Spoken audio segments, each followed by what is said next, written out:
لا حول ولا قوة إلا بالله العلي العظيم حسبنا الله ونعم الوكيل نعم المولى ونعم النصير وصلى الله على رسوله الكريم حبيب إله العالمين أبي القاسم محمد اللهم صل على محمد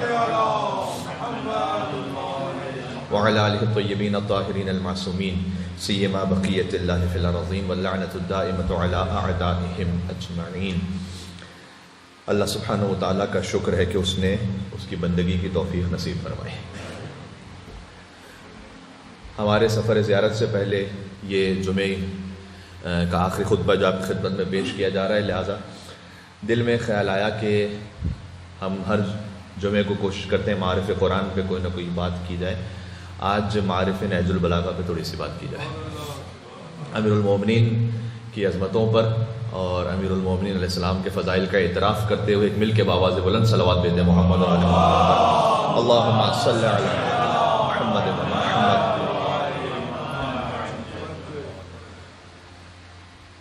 گزشتہ چند سالوں میں حوزہ علمیہ میں نہج البلاغہ پر ایک حد تک کام ہوا ہے جو پہلے نہیں ہو پایا تھا، لیکن ابھی بہت گنجائش ہے کہ سینکڑوں اور ہزاروں جو دانشمندان ہیں وہ بیٹھیں اور اپنی عقلوں کو اور اپنی توانائیوں کو صرف کریں اور نہج البلاغہ کے بحر بے کناں سے ہیروں اور موتیوں کو حاصل کر سکیں۔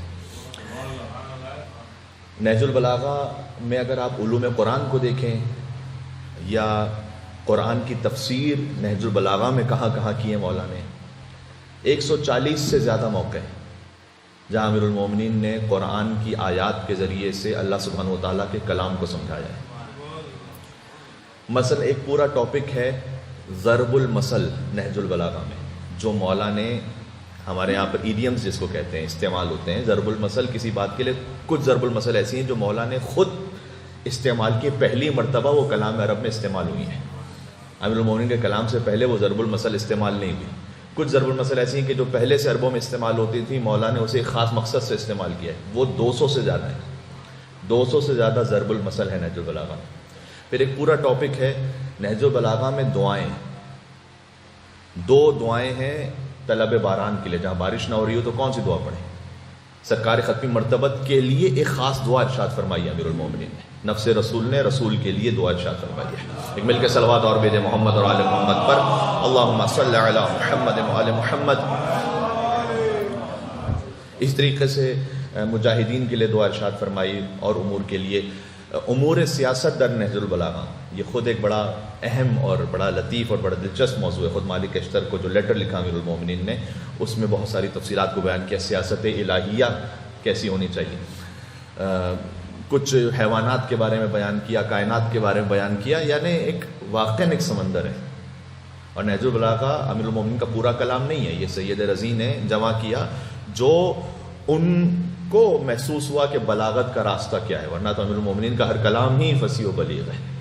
جو انہوں نے انسانوں کی ہدایت کے لیے سید رضی نے سمجھا کہ اسے زیادہ ضرورت ہے کہ پیش کیا جائے۔ اس طریقے سے کلمات اختصار، تقریباً میں آپ سے شاید 8ویں 10ویں مرتبہ یہ ریکویسٹ کر رہا ہوں، مجھے لگتا ہے کہ اپنے اس پورے سلسلے میں جو میں آپ سے خطاب کرتا رہا ہوں کہ آپ نہج البلاغہ کے اگر پریکٹیکلی میں آپ سے کوئی چیز ریکویسٹ کروں، بہت کم مومن ہوں گے ایسے جنہوں نے نہج البلاغہ کو سیریسلی کبھی پڑھا ہو، اور شاذ و نادر ہوں گے جنہوں نے پوری نہج البلاغہ پڑھی ہو۔ پریکٹیکلی کہاں سے سٹارٹ کریں؟ آپ شارٹ کوٹیشنز آف امیر المومنین جو 480 ہیں، تقریباً 480 سینٹنسز امیر المومنین کے مختصر جملے، یہاں سے کام کا آغاز کریں۔ آپ انگلش میں بھی نہج البلاغہ ایپ کی صورت میں اویلیبل ہے، اس کو ڈاؤن لوڈ کریں اور روزانہ 1-2 جملے پڑھیں۔ اگر آپ اردو میں کمفرٹیبل ہیں تو اردو میں کتابیں بھی چھپی ہوئی، علامہ ذیشان حضرت جوادی صاحب علیہ اللہ مقاموں کا ترجمہ، ان سے پہلے مفتی جعفر حسین صاحب کا ترجمہ، تو شارٹ کوٹیشنز آف امیر المومنین۔ اور اس بات کو ہم نے عرض کیا ہے کہ جب آپ امیر المومنین کے مختصر کلمات کو پڑھیں گے تو آپ کو محسوس ہوگا کہ جو آپ نے مثلاً کبھی اپنی پروفیشنل لائف کے 20-30 سال کے تجربے سے سیکھا، وہ 1400 سال پہلے علی نے ایک جملے میں بیان کیا ہوا ہے پہلے سے۔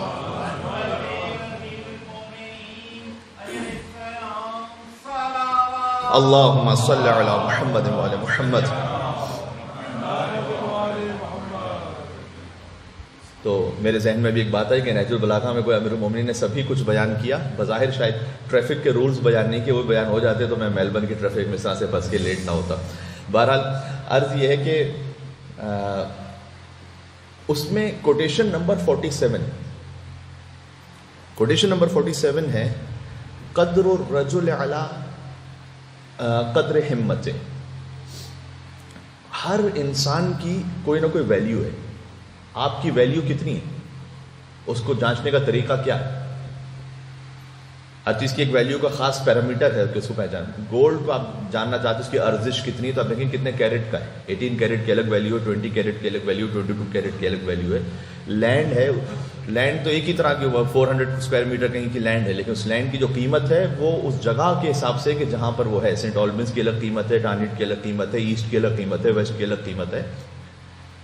ہر چیز کی قیمت کا ایک پیمانہ ہوتا ہے۔ انسان کی قیمت کا پیمانہ کیا ہے؟ علی قدر ہمت۔ مولا نے 4 جملے اس میں ارشاد فرمایا، میں چاروں آج نہیں پیش کر سکوں گا۔ کوٹیشن نمبر 47، اس کا پہلا جملہ یہ، ہر انسان کی قیمت اس کی بلند ہمتی سے، جتنی کریج ہے اس میں اتنی اس کی قیمت ہے۔ یہ بہت اہم ہے۔ بلند ہمتی کا مطلب ہے کہ اس کے 2 طرح سے ترجمے ہیں، وہی امیر المومنین کا کلام، اور دونوں اپنے اعتبار سے درست بھی ہیں۔ ایک مرتبہ یہ ہے کہ آپ میں جب کسی کام کو کرنے لگتے ہیں یا ارادہ کرتے ہیں تو کتنی ہمت کو اپنی بلند رکھتے ہیں کہ نہیں میں انشاءاللہ کر کے رہوں گا، اتنی آپ کی قیمت ہے۔ دوسرا یہ کہ عربی زبان میں ہمہ کا لفظ ایک اور کام کے لیے استعمال ہوتا ہے جس سے اہمیت ہے۔ ہر انسان کی قیمت اس شے سے ہے کہ کس شے کو وہ کتنی اہمیت دیتا ہے۔ یہ ترجمہ دوسرا ہو گیا۔ آپ کس کام کو اہمیت دیتے ہیں اپنی زندگی میں، اپنے معاملات میں سے کس چیز کو سب سے زیادہ اہمیت دیتے ہیں۔ اس لیے دعاؤں میں آیا ہے کہ پروردگار میری اصل اہمیت کو، جو میں جس چیز کام کو اہمیت دیتا ہوں، وہ دنیا کے معاملات میں قرار نہ دینا، آخرت کے معاملات میں قرار دینا۔ اتنی آپ کی قیمت ہے کہ جتنی آپ کس شے کو اہمیت دے رہے ہیں، کس کو امپورٹنس دے رہے ہیں۔ بات واضح ہو رہی ہے؟ تو بلند ہمتی بالخصوص اپنی پروفیشنل لائف میں آپ ضرور، میں نے کہا نا مولا کائنات کے جو کلمات ہوتے ہیں وہ آپ کی فیملی لائف ہو، آپ کے جو آپ زندگی گزار رہے ہیں، اپنے جاب کر رہے ہیں، بزنس کر رہے ہیں، اس میں کہیں پر بھی آپ دیکھیں گے تو آپ کو بڑا کام آئے گا۔ وہ مجھے اپنی زندگی میں ہمت اپنی بلند رکھیں۔ کیا فرق ہے ہمت بلند رکھنے میں اور طویل آرزوؤں کو رکھنے میں؟ طویل آرزوؤں کی مذمت کی گئی ہے، امیر المومنین کے کلام میں مذمت کی گئی کہ لمبی لمبی آرزوئیں نہ رکھو، تو پھر مولا کیوں کہہ رہے ہیں کہ بلند ہمت رکھو؟ طویل آرزوئیں وہ ہیں کہ جو بظاہر حاصل نہ ہونے والی چیزیں، ایک امیجنری ایک فینٹیسی ورلڈ میں آپ رہ رہے ہیں۔ یہ اچھا نہیں سمجھا گیا۔ اس طرح سے اگر زندگی گزاریں گے تو وہ چیزوں کو حاصل نہیں کر سکیں گے، نا امید بھی ہوں گے، مایوس بھی ہوں گے۔ کل کی شب جمعہ کی تقریر میں کہہ رہا تھا کہ اگر کوئی انسان غم کو ایبزارب نہ کر سکے تو پھر مایوسی کی طرف جاتا ہے۔ ہر چیز کو ایبزارب کرنے کا ایک طریقہ ہوتا ہے۔ اللہ تعالیٰ نے آپ کو دولت، شہرت، طاقت عطا کی، اس کو اگر آپ نے ایبزارب نہیں کیا آپ تکبر کی طرف جائیں گے۔ اگر آپ کی تعریف ہوتی ہے، آپ نے تعریف کو صحیح طریقے سے ایبزارب نہیں کیا، آپ ریاکاری کی طرف جائیں گے۔ اگر غم آئے گا آپ کی زندگی میں، آپ نے اس کو صحیح طریقے سے ڈائجسٹ نہیں کیا، آپ مایوسی کی طرف جائیں گے۔ بلند ہمتی کا مطلب یہ ہے کہ ایک وہ چیز ہے کہ جو اللہ تعالیٰ نے مجھے صلاحیت، استعداد دی ہے کہ میں حاصل کر سکتا ہوں، لیکن اپنی سستی کاہلی کی وجہ سے نہیں کر پا رہا ہوں۔ نہیں، اس معاملے میں مولا نے کہا کہ بلند ہمت بنو، کوشش کرو، آگے بڑھو، لمبی آرزویں نہ رکھو، لیکن اللہ نے جو تمہیں صلاحیت اور طاقت عطا کی ہے اس طاقت کو پوری طریقے سے برور کر لاؤ، پورا اپنا پوٹینشل استعمال کرو۔ دونوں میں فرق ہے، انشاءاللہ واضح ہوگا کہ میں کیا عرض کرنا چاہ رہا ہوں۔ ایک شخص آیا، ایک بزنس مین تھا، میں بزنس ہی کی مثال دیتا ہوں آپ کو۔ صادق علیہ محمد امام جعفر صادق علیہ السلام کے پاس آیا، اللہم صلی علی محمد وعلی محمد۔ امام سے اس نے آ کے کہا کہ مولا میں بینکرپٹ ہو گیا ہوں اور میرا معاملہ پورا ختم ہو چکا ہے، بزنس کچھ نہیں بچا۔ امام نے کہا ہمت رکھو اور ایسا کرو 2 رکعت نماز پڑھو اور اللہ تعالیٰ سے دعا مانگو، اور صبح کو جب جاؤ اپنی شاپ پر تو یہ ذکر کر کے جاؤ دعا نماز کے بعد کہ بسم اللہ و باللہ ولا حول ولا قوت الا باللہ وتوکلت علی اللہ۔ شروع کرتا ہوں اللہ کے نام سے، بسم اللہ و باللہ، شروع ہے اس کے نام سے۔ جب کسی بڑی ہستی کے نام سے کوئی چیز شروع ہوتی ہے تو اس میں خود برکت آ جاتی ہے، اہمیت آ جاتی ہے. آپ کسی پروجیکٹ کو شروع کرنا چاہتے ہیں تو کتنی دفعہ ہوتا ہے کہ بھائی کوئی پرائم منسٹر ہے، کوئی وزیر ہے، کوئی بڑا ہے، یا کوئی مذہبی پروجیکٹ ہے تو کوئی بڑے عالم ہے، وہ کہتے ہیں نا کدال جس کو کہتے ہیں پہلا وہ ماریں گے. کیوں؟ اس لیے کہ ان کے نام سے شروع ہوگا تو اس میں ایک برکت آئے گی، ایک ہمت آئے گی، ایک لوگوں میں ایک موٹیویشن آئے گی. جو اللہ کے نام سے شروع کرے اپنے کام کو، اللہ سے بڑھ کے تو کوئی نہیں. تو امام نے کہا بسم اللہ وباللہ ولا حول ولا قوت الا باللہ. لا حول ولا قوت الا باللہ کا ترجمہ یہ ہے کہ ہوتا وہی ہے جو خدا چاہتا ہے. سادہ ترجمہ اس کا یہ وتوکلت علی اللہ. یہ کہہ کے جاؤ. اب بعض لوگ ہوتے ہیں جنہیں یقین بھی نہیں آتا جلدی سے. اس نے کہا کہ مولا میری شاپ پہ کچھ بچا ہی نہیں ہے، مطلب کوئی بیچوں گا میں کیا جا کے، میں کچھ بچا ہی نہیں ہے کہ میں ذکر پڑھ کے جاؤں گا تو کیا ہو جائے گا. امام نے کہا کر دیکھو کر کے. تو اب نماز پڑھ کے گیا، ذکر کر کے گیا. جب اجلس فی الحانوت، امام نے کہا جاؤ پھر اپنی دکان پہ بیٹھو. تو وہ گیا، جب بیٹھا ہوا تو کچھ بھی نہیں ہے کہ ایک کپڑا بیچنے والا وہاں سے گزر رہا تھا جس کے پاس کوئی جگہ نہیں تھی کہ کہاں کپڑے بیچے گا. اس کو بلایا کہ دیکھو تمہارے پاس گڈس ہیں، میرے پاس جگہ ہے، کہاں لیے پھرو گے کپڑے؟ یہاں بیٹھ کے پارٹنرشپ کر لیتے ہیں، یہاں بیٹھ کے آرام سے بیچ لو. کچھ عرصے بعد امام سے ملاقات ہوئی. کہا کہ مولا الحمدللہ جتنے قرضے تھے وہ سب ادا کر دیے اور دوبارہ سے اسٹیبلش ہو گیا الحمدللہ. بلند ہمت ہی ہے، ہمت کرنی پڑتی ہے. اللہم صلی علی محمد و علی محمد. وقت محدود ہے، ایک اور چھوٹی سی بات سناتا ہوں کہ دعا مانگنے میں بھی بلند ہمت ہی ہونی چاہیے. اللہ سے جب آپ مانگ رہے ہیں تو فقط دنیا کے چھوٹے چھوٹے معاملات میں پھنسے نہ رہ جائیں.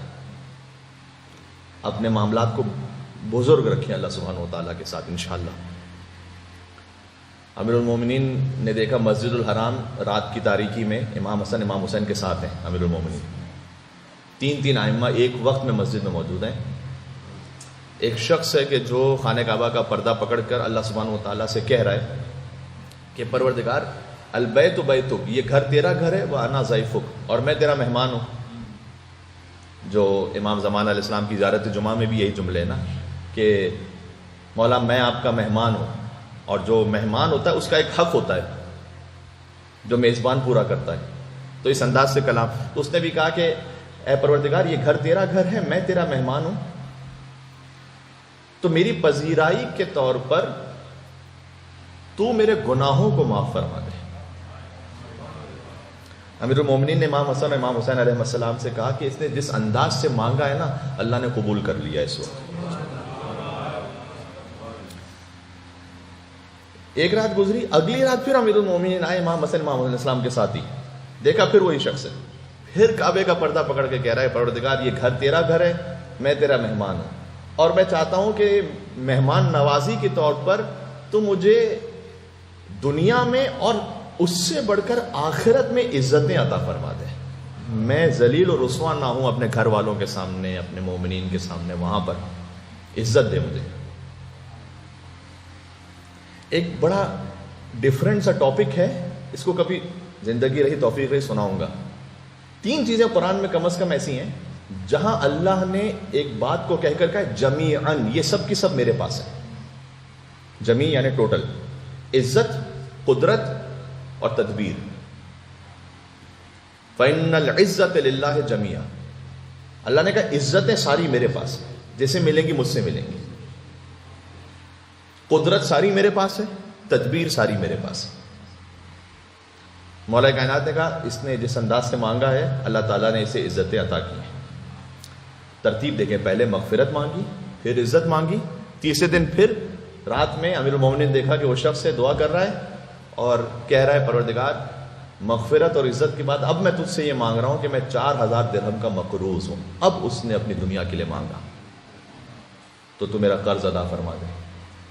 امیر المومنین اس کے پاس گئے اور کہا کہ اللہ نے تیری دعا سن لی ہے، آ میرے ساتھ میں تیرا قرض ادا کرتا ہوں. اور پھر امیر المومنین لے گئے اسے. سبحان اللہ. ایک مل کے صلوات بھیجیں. نام امیر المومنین حیدر کرار علی ابن ابی طالب علیہ السلام. اپنے کاموں میں امید رکھیں اللہ سے اور بلند ہمتی رکھیں انشاءاللہ. یہ نہج البلاغہ کا میسج ہے، یہ اپنے بچوں کو سکھائیں. اپنے پروفیشنل لائف میں، اپنی ایجوکیشنل لائف میں، اپنے فیملی معاملات میں آپ کوشش کریں انشاءاللہ، امید رکھیں اور کوشش کریں کہ نہیں میں کر کے رہوں گا، یہ اچھا کام ہے.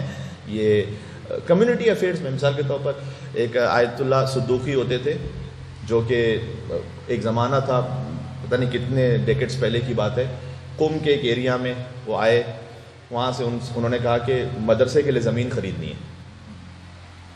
تو ان سے کسی نے کہا کہ 1000 میٹر زمین جو ہے وہ خرید لیں. انہوں نے کہا 1000 میٹر پورا یہ ایریا خریدو. اس وقت بڑے سستے داموں بھی تھا. پورا ایریا 1000 میٹر بھی ہمیں بہت لگ رہی ہے، پورا ایریا بہت بلا وجہ ایکسٹرا ہی ہے. انہوں نے کہا نہیں آج کا نہ سوچو، 50 سال بعد سوچو. کہتے ہیں آج وہ جگہ کم پڑتی ہے. مسجد کوفہ بنائی گئی تھی 17 ہجری میں، 17. ٹھیک ہے، اس وقت جب بنائی گئی تھی، البتہ جو مقامات ہیں وہ تو پہلے سے تھے، حضرت نوح علیہ السلام وہاں ہیں، حضرت آدم علیہ السلام کا مقام توبہ وغیرہ وغیرہ وہ سب، لیکن جو مسجد بنائی گئی 17 ہجری میں، اس زمانے میں 30,000 لوگوں کی مسجد بنائی گئی. آج جانتے نا مسجد کوفہ کی وسعت کتنی ہے. یہ 17 ہجری میں بنی تھی. ہمت بلند رکھیں. یہ ہم موجودہ حالات کے اعتبار سے میں بات کر رہا ہوں، تاکہ آپ کی کم از کم فیو جنریشنز اس سے استفادہ کرتی رہیں. ٹھیک ہے، یہ کچھ اچھا تحفہ دے کے جائیں انشاءاللہ اپنی نسلوں کو. بسم اللہ الرحمن الرحیم. انا اعطیناک الکوثر فصل لربک وانحر ان شانئک هو الابتر. نعرہ صلوات. اللہم صل